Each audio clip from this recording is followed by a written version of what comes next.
यानी चौकी में 101 रुपया लेना और 101 रुपया देना, ये पहला प्रस्ताव लिया गया है, पहला बिंदु है। दूसरा बिंदु है मिलनी का कार्यक्रम बंद करने का प्रस्ताव लिया गया है, यानी जो सगाई और जो रोके के कार्यक्रम में जो खर्चा होता था उसको बिल्कुल सीमित 5 आदमियों का करें, ये दूसरा बिंदु लिया गया। उसमें भी लेन देन 101 रुपए की ही रहेगी। जो मिलनी और जो रोका और सगाई का जो कार्यक्रम लिया गया है उसमें 5 आदमी उस काम को करेंगे और उसमें भी लेन देन 101 रुपए की ही रहेगी। ये दूसरा बिंदु लिया गया है।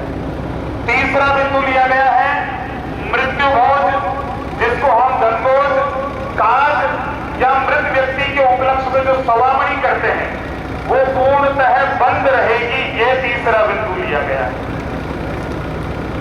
चौथा बिंदु लिया गया है पुत्र जन्मोत्सव पर आयोजित भोज, तेज, सूचक को बंद करने का प्रस्ताव लिया गया है।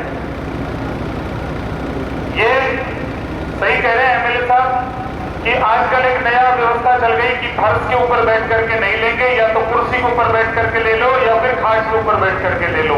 तो लेन देन सारी बंद करी जाए, ऐसा चौथा बिंदु लिया गया है। ऐसा चौथा बिंदु है कि कोई भी लेन देन, सूचक, पेज, जो हम जलवा का कार्यक्रम करते हैं उसमें लेन देन का कार्यक्रम किसी भी प्रकार से बंद हो, ना वो फर्श के ऊपर लिया जाए, ना खाट के ऊपर लिया जाए, ना फिर कुर्सी के ऊपर बैठ करके वो लिया जाए।